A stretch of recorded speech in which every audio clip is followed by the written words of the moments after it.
Greetings. About a year ago, a dentist named Dr. Michelle Jorgensen published a video watched over 120,000 times claiming that RO and distilled water damage your teeth and bones. She raises some points I genuinely agree with, but she also makes significant claims about water filtration technology and human nutrition that deserve a much closer look from someone who has spent 28 years building, testing, and living with these systems. My name is Steve, the water guy. I've been drinking nothing but distilled water for 30 years, so this topic is deeply personal. I'm going to go through her video carefully, giving credit where credit is due, and correcting the record where the facts simply don't support her claims. I want to be clear, this is not a personal attack. She is obviously a skilled dentist who cares about her patients. But when a video with over 120,000 views contains significant factual errors, someone needs to step up and respectfully set the record straight, and that's what I'm going to do right now. Let me start with what Dr. Jorgensen gets right. She's correct that minerals are important for tooth and bone health. She's correct that RO and distilled water have some or all minerals removed. She's correct that alkaline water above pH 8 is problematic for digestion, and her overall conclusion that if you're going to drink purified water, you should consider adding minerals back is a reasonable position, even if I personally disagree with it for reasons I'll explain. But now let's talk about where things go wrong. Dr. Jorgensen builds much of her argument around a 2023 NIH study she says clearly proves that drinking RO water leads to increased tooth decay and osteoporosis. This is where we need to pump the brakes. First, the study she's referencing is not an NIH study. It's a narrative review published by dental faculty at a college in India and published on PubMed. The NIH's publicly accessible database hosting millions of studies from around the world. Being on PubMed does not mean it was conducted by the NIH or endorsed by the NIH. Second, a narrative review is not a clinical study. It does not prove anything. It surveys existing literature and is one of the weakest forms of scientific evidence. Dr. Jorgensen has told viewers over 120,000 times so far that science has now proven RO water causes tooth decay. That is not only completely misleading and inaccurate, in my opinion, it's also irresponsible. One of the most glaring problems in Dr. Jorgensen's video, remarkably coming from a dentist, is what she never mentions once in her entire 16-minute video: genetics. Her argument is built around two case studies, a patient with a mouthful of cavities who drank distilled water and a chiropractor friend with great teeth who also drank distilled water. She concludes the difference was diet. Here's something personal. I have one brother and one sister. My sister and I inherited our dad's physical attributes, his tall height and this nose. And my brother took more after our mom's physical appearance, shorter, stockier, and had her nose. Our dad had a mouthful of gold fillings, while my mom had few, if any. We were all taught and practiced the same good dental hygiene, and our family ate a pretty clean diet. My sister and I got our dad's teeth and struggled with cavities from a young age, while my brother took after our mom and had few, if any. Same house, same food, same water, same hygiene. This is pure genetics. Because the science is very clear. Cavity susceptibility is strongly influenced by genetics in several specific ways. Most important, tooth enamel density and composition are without question genetically determined. And other factors include saliva chemistry, including pH and mineral content, can protect your teeth and vary significantly person to person. Your oral microbiome, the bacteria living in your mouth, is heavily influenced by genetics. And saliva flow rate, which naturally rinses and protects teeth, is also genetically influenced. None of this is controversial. This is accepted science. And a dentist making a 16-minute video about cavity causes, and when comparing her two case studies, never mentions it once. Think about that. To me, it's shocking. Now let's talk about minerals, because this is where Dr. Jorgensen's apparent lack of nutritional knowledge becomes most apparent. She credits her chiropractor friend's great teeth partly to drinking kefir. And while kefir contains some minerals, the richest, most bioavailable sources of dietary minerals are fruits and vegetables. Now, there are differing opinions on this, and I want to respect that. What I can tell you is why I personally choose to drink distilled water and not add back any minerals. The distinction that matters to me is organic versus inorganic. The minerals in drinking water are inorganic and essentially are dissolved rock. The minerals in plant foods are organic, processed through living tissue in a form your body can actually use. That's the magic of photosynthesis. To put it in perspective, you'd have to drink 4 to 5 liters of mineralized water to get the same bioavailable calcium in a small single serving of kale. And studies show minerals from water account for less than 5% of your daily mineral intake at best. And the other 95% have to come from food anyway. Think about that for a minute. And anyone wondering how to get enough greens in a busy life, I juice mine. Every 2 weeks I buy 2 pounds each of fresh kale, collard greens, and spinach, plus cucumbers and celery, and add a 1/4 pound of organic carrots and a couple green apples for sweetness, and run all that through my juicer, making 7 quarts of fresh green juice that tastes amazing and stored in vacuum-sealed mason jars. 1 quart a day for 7 days, and I get more greens and more organic minerals in those 7 days than I could possibly get eating eating all those greens. I just wouldn't be able to eat that many greens. And this is how I get my minerals. The solution to mineral deficiency is not mineral-rich water. It's mineral-rich food. At least that's my conclusion after 30 years of being in this business. Which brings me to Dr. Jorgensen's alternative solution, adding minerals back using an inline remineralization cartridge. I've made a very intentional decision not to do that, and here's why. Those inline cartridges add inorganic minerals, essentially minerals from rock. Calcium carbonate, which is limestone, magnesium carbonate, which is dolomite, and calcium sulfate, better known as gypsum, the same stuff drywall and sheetrock are made of. As a licensed general contractor, we've handled a lot of drywall over the years, and it's a great building material, but there's no way I'm going to eat it, and there's no reason you should either. Your body was never designed to extract minerals from rocks. It was designed to extract minerals from food. Eat better food and drink the cleanest possible water you can afford. That's my recommendation. Some studies have actually linked calcium carbonate supplements to increase arterial calcification, like this study. And here's the irony. The inorganic minerals Dr. Jorgensen recommends adding back, calcium carbonate, magnesium carbonate, calcium sulfate, may actually contribute to calcification of your arteries, a very common problem everyone wants to avoid, but very few people do. The solution she's proposing may be making a different problem worse. Think about that. Regardless of whether you use a distiller or RO system, there's no science supporting Dr. Jorgensen's recommendation to add inorganic minerals back to your water. Next, Dr. Jorgensen repeats one of the most persistent myths in the water industry, that purified water tastes dead. I've been drinking distilled water, like I said, for 30 years, and honestly, I chuckle every time I hear someone say this. All the distilled water fans out there know exactly what I'm talking about. I employ construction subcontractors, and some of them routinely stop by my office early in the morning to get 3 gallons of my purified water. They repeatedly tell me it's the best tasting water they've ever put in their water bottles. I'll get at least one of them on a future video to give their own testimonial. But what exactly does dead water taste like? Water has no taste. And that's my point. The concept of dead tasting water isn't even a coherent claim. And I have my own theory about how this myth got started, and it traces back, believe it or not, in my opinion, to the beer industry. Minerals in water genuinely affect how beer carbonates, the mouthfeel, the bubble retention, the overall taste. You simply cannot make great tasting beer with purified water. I know this from personal experience. Years ago, I tried one of those small home carbonators that uses CO2, filled it with pure water. The resultant carbonated water had very fine bubbles and didn't taste good because those tiny fine bubbles left it tasting kind of flat compared to the carbonation we're used to. But that's the best you can do with purified water. My plan to make my own healthy sodas at home was dead in the water, no pun intended.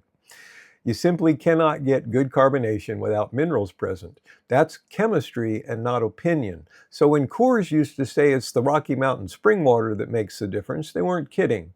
But they no longer have to get their water from the Rockies. They just make sure to adjust their water mineral content to match the original water that made their beer famous. Some years ago, I had a lengthy online debate with a fellow who was absolutely certain minerals improved the taste of water, and he told me he could prove it. He claimed he sold water purification equipment to the beer industry, and his customers always start with very pure water, but then add back minerals to improve the taste. I have no idea if he was really who he said he was, but even if he was wrong, it proves minerals improve the taste of carbonated water. Big difference. And this is exactly the kind of confusion that keeps the dead water myth alive. And this has everything to do with carbonation chemistry and nothing to do with minerals improving the taste of pure water before it's carbonated. And all this applies to Coca-Cola and Pepsi as well. The exact mineral content of the water they use to make their products are closely held trade secrets, every bit as guarded as the flavors they add to their carbonated water to make their respective products distinctly different and immediately identifiable and taste really good. Their carbonation and respective mouthfeel are at least as important as the secret flavors they add that result in some people preferring one over the other. Bottom line, here's what's going on. Taste is incredibly subjective. And if someone tells you before your first sip that distilled or RO water is dead and tastes bad, well, human psychology will do the rest. And this myth gets repeated over and over within certain circles on the internet. Don't believe it? It's simply not true. And if it were true, there wouldn't be so many of us drinking distilled water for so many years and loving it despite all the recent negative press. Moving on, Dr. Jorgensen's core claim is what she calls hungry water, that drinking mineral-free water causes your body to rob minerals from your teeth and bones to maintain mineral balance elsewhere. To be fair, there is a real biological process where your body can pull minerals from your bones when your diet is severely mineral deficient. But teeth are completely different. Your teeth are not a mineral reserve your body draws from. That is simply not how it works. That is not established science. The real cause of tooth decay is acid attack. Bacteria in your mouth feed on sugar and produce acid that eats away at your teeth. The mineral content of your drinking water plays no meaningful role in that process. One final point. The 5.5 pH of my purified water is safe to drink, and that slightly acidic number in pH is the effect and result of being nothing but pure H2O molecules with everything else removed. It doesn't dilute stomach acid required for optimal digestion like alkaline water can, and does not damage teeth and gums despite what she claims. There's no evidence supporting what she's saying. Now on to something very interesting, and I want to be upfront that this is not proven science. While it's impossible for pure water to leach minerals from your body's cells, there is a mountain of anecdotal evidence suggesting pure water may actually leach inorganic mineral deposits from your joints and arteries. The studies haven't been done, and I don't expect them to be. There's simply no money funding that research. No one's going to get rich proving distilled water reduces or eliminates arthritic pain, but a lot of people who drink distilled water claim it does. And here's my personal data point. I'm 72 years old. I've been drinking distilled water for 30 years. I have no arthritic pain. My most recent CT calcium score measuring arterial calcification was 0 in the 97th percentile for my age. Now, I'm not a doctor and this isn't medical advice, but it is a data point worth mentioning and worth somebody researching. Now let's talk about specific technical errors, because this is where Dr. Jorgensen's lack of understanding becomes most apparent. She states carbon filters don't remove chlorine. This is absolutely wrong. Activated carbon filtration is one of the most well-established methods for chlorine removal in existence. This is water filtration 101. And remarkably, she describes her own home system, which includes a carbon pre-filter that is there for only one specific purpose: to remove chlorine before it reaches the RO membrane, because chlorine destroys membrane performance. So she contradicts herself within the same video. And it's not just about drinking water. Many whole house water conditioners either include a carbon filter or have an option to add one specifically to remove whole house chlorine. Because when you bathe in a relatively small enclosed space, especially with hot water, chlorine is quickly released as a gas that can build up to unhealthy levels. I recommend a whole house carbon filter to all my customers on chlorinated municipal water. It's one of the simplest and most affordable health improvements anyone can make. Dr. Jorgensen states RO systems remove 98% of contaminants. This is very misleading. 98% could be a peak performance of some current day membranes removing certain things, but not real-life average performance between membrane replacements. Even with fairly frequent replacements, her actual performance will range more between 95 and 90% and could go lower than 90% depending on membrane replacement frequency. And that might sound pretty good until you understand something called TDS creep. When your RO unit cycles off after the tank is full, the water that had been washing contaminants away from the dirty side of the membrane down the drain suddenly stops, and those concentrated minerals on the dirty side immediately start migrating back through the membrane to the clean side. This is TDS creep. Here's what it means in practice. Let's say your raw water tests at 200 parts per million and your system is running at 95% removal.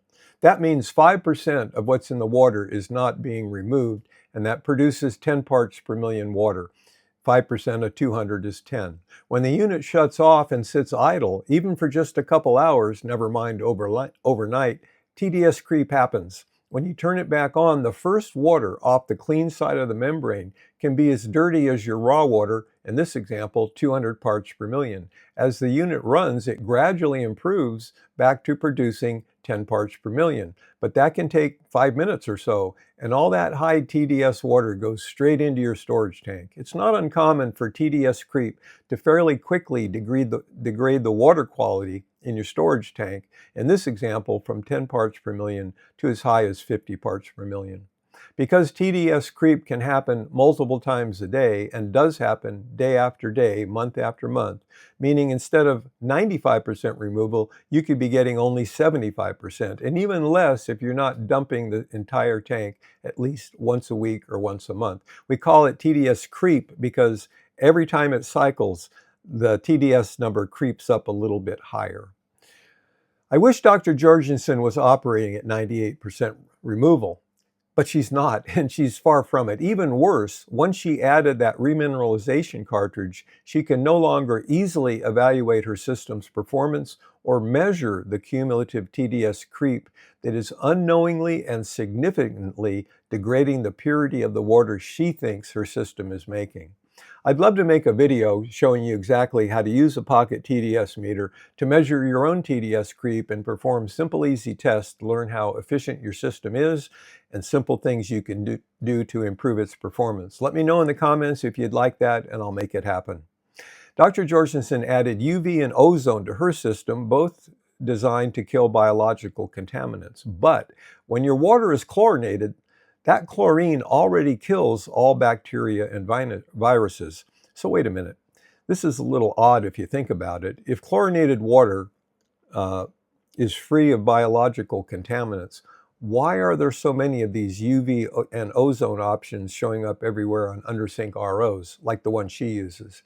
The answer may surprise you, because the answer is bacteria, and not coming from your municipal water supplier, but instead is originating and growing inside your undersink RO. The FDA even put a warning out about this 40 years ago. I'll get to that, but first, here's what's going on.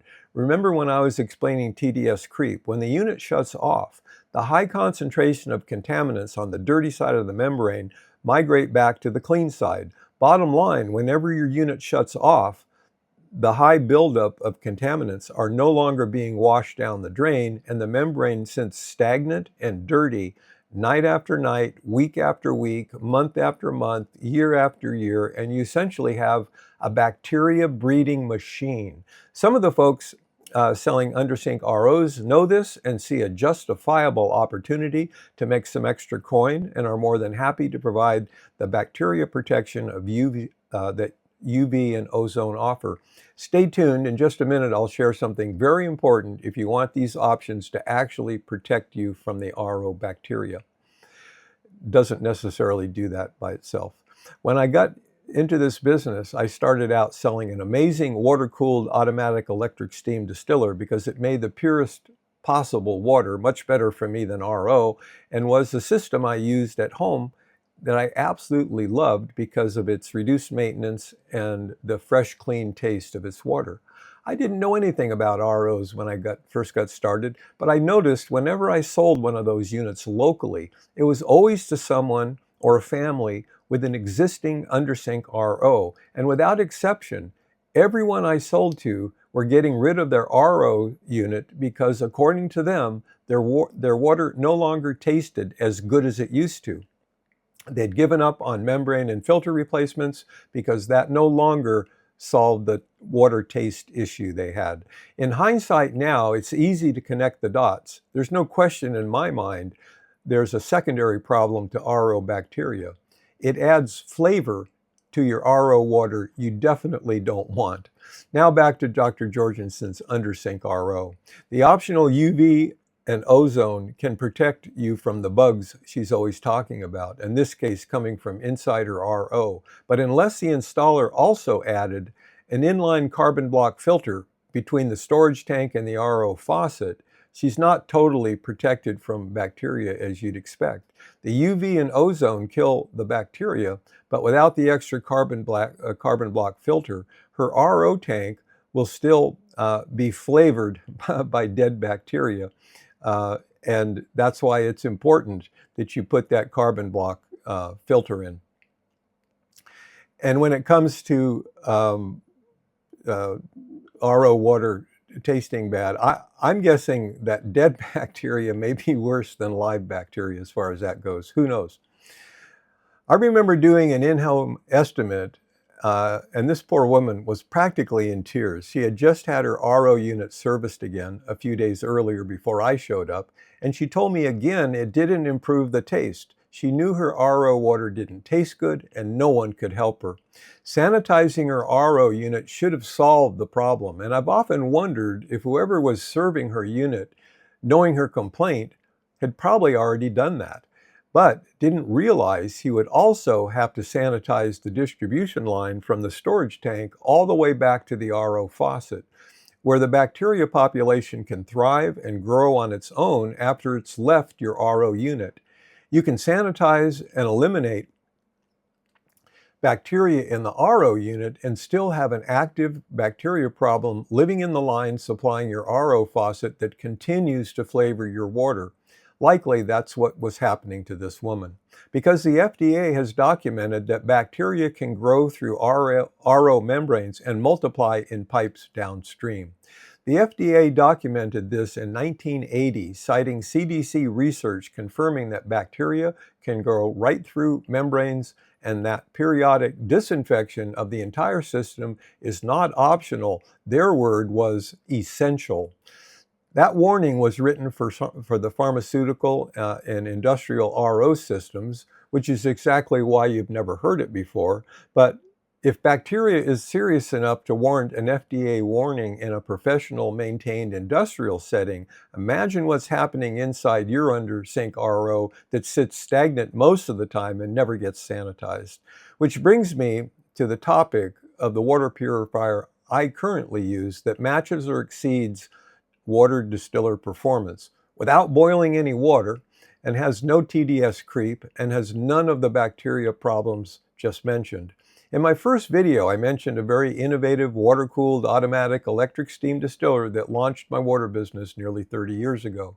I used that unit myself for more than 15 years until its manufacturer disappeared one day and I could no longer get replacement parts. I couldn't find a water distiller I liked well enough to replace it, and existing RO systems just couldn't provide the water purity of a water distiller or the water that I wanted. I also had customers using the same product in the same boat, so I set out on an adventure to build a better RO system that would provide water as good or better than distilled water. I met some amazing people along the way that led to my success.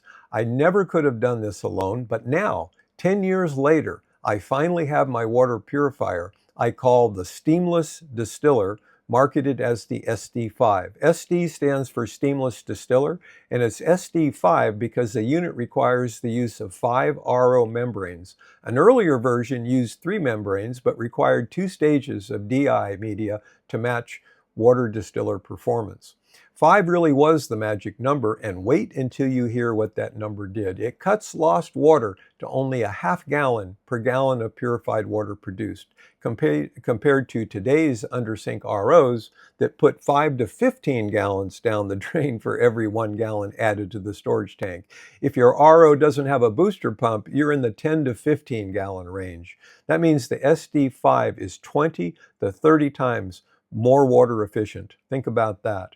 But I know you're all wondering, or should be, how did we solve the bacteria and TDS problems that so badly plague undersink RO units? The answer is by equipping the SD5 with a 2-gallon pure water flush tank.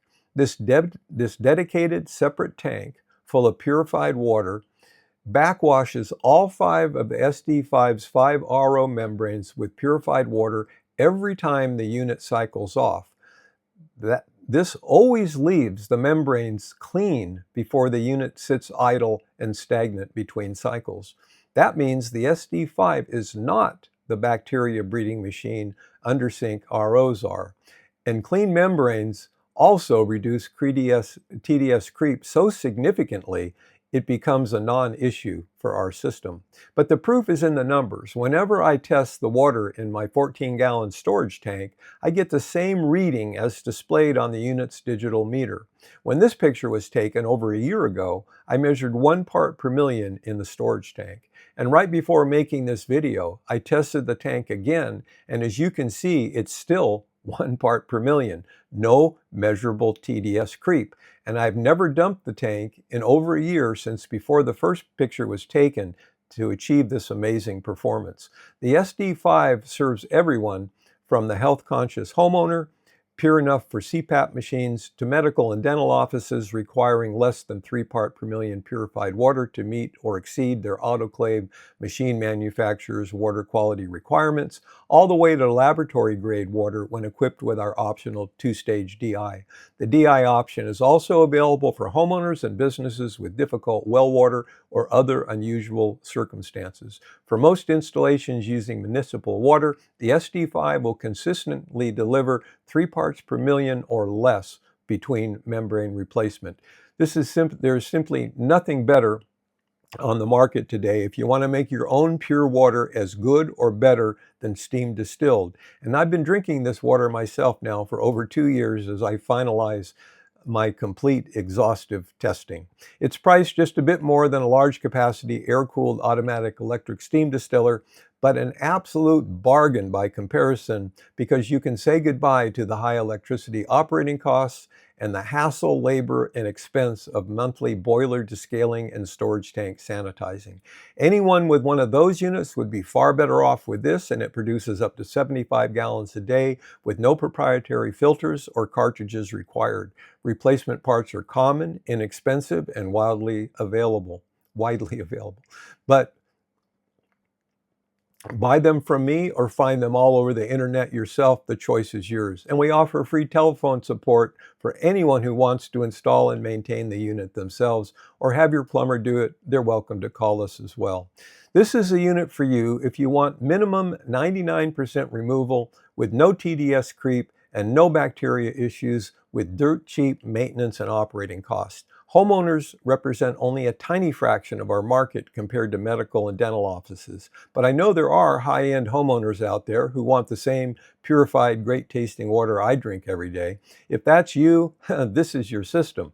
But I also know the SD5 is much more than most homeowners can justify. And if that applies to you, I want you to know I understand that, and I'm happy to help you find a better fit, whether it's home delivery or an inexpensive undersink RO unit or perhaps something a little bit better. I can help you make that decision based on some simple calculations, knowing your raw water conditions, and my help is always free of charge. Just avoid coin-op water vending machines. I've tested all the ones around my home, and the purity is often disappointing. A final point To conclude this video, Dr. Jorgensen is correct that alkaline water is problematic for digestion. It neutralizes stomach acid your body needs to break down food and absorb nutrients. On that point, we completely agree. But the alkaline water fad has largely run its course, and we're only now understanding why. According to leading molecular hydrogen researcher Tyler LeBaron, the only genuine benefit ever associated with alkaline water had nothing to do with the alkalinity itself. It came from a very small amount of molecular hydrogen, if any, that some, not most, water alkalizers produced as a byproduct of electrolysis. If you're feeling good from your alkalizer, it's from molecular hydrogen that can easily be added to distilled water. And unfortunately, I still see far too many people pushing water alkalizers online that science simply doesn't support. Meanwhile, molecular hydrogen research has exploded in recent years, with new studies emerging at a rapid pace. What's particularly exciting right now is that new delivery systems like the one I use and the one I'll be showing you are making it possible for researchers and clinicians to conduct studies that simply weren't feasible before. This is expected to accelerate the opening of H2 treatment clinics and produce the large-scale clinical trials needed to verify the remarkable preliminary findings of the past 5 years. We are right at the beginning of what could become a major breakthrough in health science, and it's happening fast. Hydrogen tablets are now widely available and promoted by many health experts who feature them on their YouTube channels. There are two types of systems in common use today: systems producing molecular hydrogen-rich water for drinking, and systems producing molecular hydrogen gas for inhalation. Here are the tablets I use daily. They dissolve and create a much higher concentration of molecular hydrogen than the rechargeable H2 water bottle I also use that I'm showing you a picture of now. This is the equipment I use. You can see the rechargeable H2 water bottle, and it produces water at a much lower amount of molecular hydrogen. And the unit I use to make H2 gas for inhalation, both types of equipment require distilled water to do what they do. And just so you know, under-sink RO units don't provide the water purity required to operate these machines that produce H2 gas for inhalation. You'd want to pick up bottled distilled water at the grocery store unless you are already having it delivered or already have a steam distiller or an SD5. And that topic is one I'll be addressing in a future video. I want to be fair to Dr. Jorgensen. She clearly knows teeth, but throughout this video, she makes claim after claim about water filtration technology and human nutrition that simply doesn't hold up to scrutiny.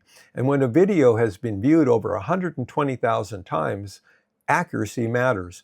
Here's the bottom line. Do you need minerals? Absolutely. You should get them from food, organic minerals from fruits, vegetables, legumes, and high-quality animal products. That's what your body was designed to use. Do you need pure water? Absolutely. The contamination picture of our water supply today, microplastics, pharmaceuticals, pesticides, and forever chemicals, it's real, it's serious, it's growing, and it's getting worse, not better. My recommendation, don't compromise on water purity. No one should have to. Choose between clean water or good health. And the good news is you don't have to. Drink the cleanest water you can afford to produce yourself or buy. Eat the most mineral-rich foods you can find. That's the answer, and it's been the answer for as long as humans have been on the planet. If you found this video useful, please like and subscribe. Turn on notifications so you don't miss upcoming videos, including our deep dive into molecular hydrogen. Leave your questions in the comments. I read everyone and make videos about what you ask most. Thank you for watching. Bye for now. Make it a great day.